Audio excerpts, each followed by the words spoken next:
Hi, this is Mike, and in this short video, which is definitely not safe for work and which will not be up for long, I'm going to obliterate all the silly myths you've heard about why women don't like giving blowjobs, reveal the secret real reason your wife or girlfriend almost never gives you head now, and we'll show you how to quickly and easily transform even the shyest woman who thinks she doesn't like doing that into a hot and eager blowjob queen who loves giving you head even more than you love getting it.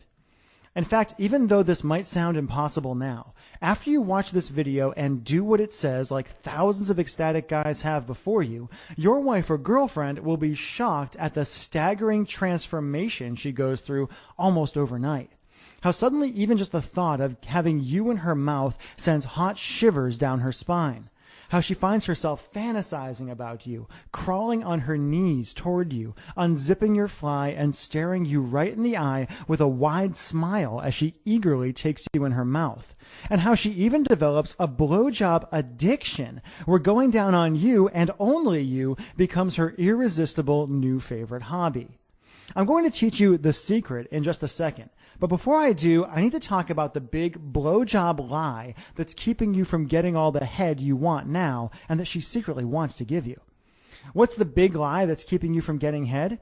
The big lie is the idea that women who actually enjoy giving blowjobs are as rare and precious as wild unicorns, and that loving to give head isn't something your wife or girlfriend could ever do. As I'm going to prove to you in just a minute, she definitely can. The truth is, most women love giving head to the right guy. And any guy can become the right guy who women actually love to go down on by following a few easy steps. I know that sounds weird, so let me explain. If you're like most guys, every relationship you've ever been in has probably followed a variation of this really depressing timeline.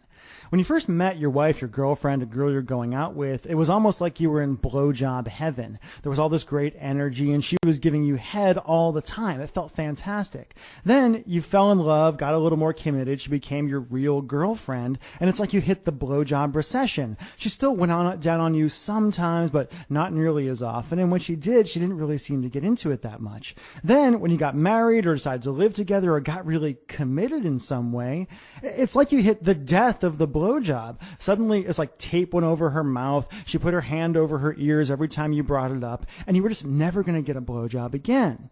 What's that old depressing joke about marriage? Why is the bride smiling as she walks down the aisle? Because she knows that as soon as she gets that ring on her finger, it means she never has to give another blowjob again. Now, did you just laugh at that joke? Or did you break down bawling inside like this poor guy? Because you know from personal experience how horribly true it actually is. I talked to dozens of guys and women about this, and over again, it hit the same pattern. As soon as she gets comfortable and committed, it's like a switch goes off in a woman's brain, and even really good guys suddenly get banished to blowjob Siberia. Blowjob Siberia is a horrible place where you only get a blowjob on special occasions if you're good, where giving you head is a chore she only does to make you happy, and where there's no chance at all of parole. Does that sound familiar to you? Believe me, you certainly aren't alone if it does. There's a lot of guys stuck in that situation. Okay, now for the big question you've probably asked yourself again and again while crying softly into your pillow if you're stuck in blowjob Siberia. Why do women do this? Why does a woman give you head all the time when you first get together and even seem to like doing it and take pride in making you feel good, but suddenly loses her taste for blowjobs as soon as you've been together for a while or when things get even a little bit serious? And then there's the even bigger question. Why do some guys seem to have a magic ability to get hot, wet, sloppy, wonderful, eager blowjobs all the time and have women giggling about how much they enjoy giving him head, while the rest of us are lucky if she gives in and goes down once or twice a year? After talking to dozens of women, I figured out one simple fact that once you accept it will